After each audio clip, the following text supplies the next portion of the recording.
Deion Sanders is leaving Jackson State headed for Colorado. So many people, like this correspondent here, believes that Deion sold a dream that was impossible. However, all he had to do was get people to believe the dream, buy into it, and then if opportunity were to strike, his plan, his objective the whole time was to leave. He can go take whatever job he wants, but when you come into the first job and sell the idea that you are going to be the savior of HBCUs and you are going to raise the playing field, not just for Jackson State, but for everybody else, and you're going to do it because God told you to do it. He said that. Yeah, he said that. He explicitly said that God sent him to do this. So then when you leave, yeah, people are going to ask questions about what exactly it was. Now, I don't go into the sellout place necessarily, but I do think, he's the monorail salesman from The Simpsons. He went in, he sold the big dream. Now, if you paid any attention, you knew the dream he was selling wasn't possible. It was not an achievable one that he had, but he sold it and he got people to believe it, and then he chucked the deuce and left. So the thing that alarms me the most is just because I'm leaving Jackson, they think that I'm leaving African American. I don't know if you noticed or not, but I'm black. I can never leave who I am and what I am and how I am and how I go about being that. So it is still my task to look in that locker room and see 65 to 70% of African American men trying to help them get to the next level, as well as all the others. My calling is for young men, young women, and people of all walks of life, all social climates, and all ethnicities. That's my calling. My calling is not built on a location. It's built on a destination. Now that was good. You're supposed to clap for that. Darn it, that was good. You getting some of my good stuff. We just getting started. I already went in the bag, baby. Let's go. That's how people are perceiving this move of his. And they are heavily emphasizing the point that Deion said he was led by God to make this dream happen, not only for Jackson State, but for HBCUs overall. My objective is not to debate anybody's perspective because everyone has a right to feel whatever they choose. My objective is to look at both sides of the playing field. To start, so many of us believe that we were led by God to do something, and we follow that instruction. And then God says, okay, now make a left and go this way.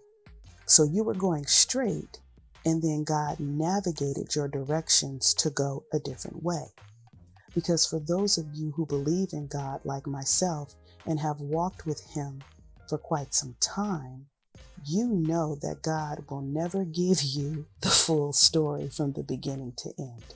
He is going to lead you here and then lead you there and then lead you on to whatever else he has ahead.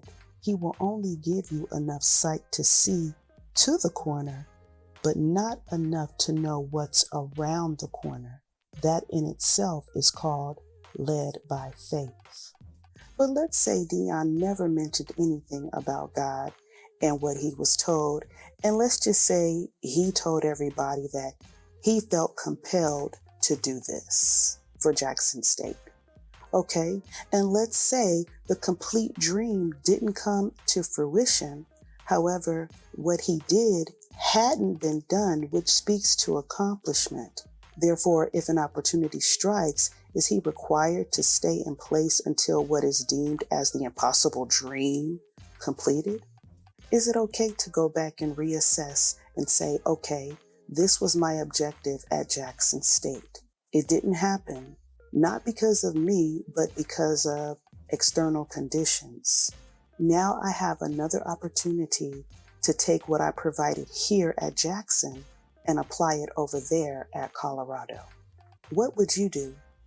Would you stay put even though what started off as something you reached for and was once your ceiling, but is now your floor? Do you stay because of the dream, or do you take an opportunity because of your dream? If what you set out for has gone just about as far as it's going to go and huge accomplishments were made, which in the end was a great opportunity for both you and the HBCU organization, what then is your obligation? To be great or to be even greater if the possibility is placed in your hands? What if you truly believed in what you said when you shared the vision and set out to bring that vision into fruition. But God said, that was your purpose for that time. But now I have something else for you to do. Now, it could be all about the money, and it could be just what people are saying, that he's abandoning the dream, he sold, and pretty much just said peace out on everything and everyone. It could very well be that.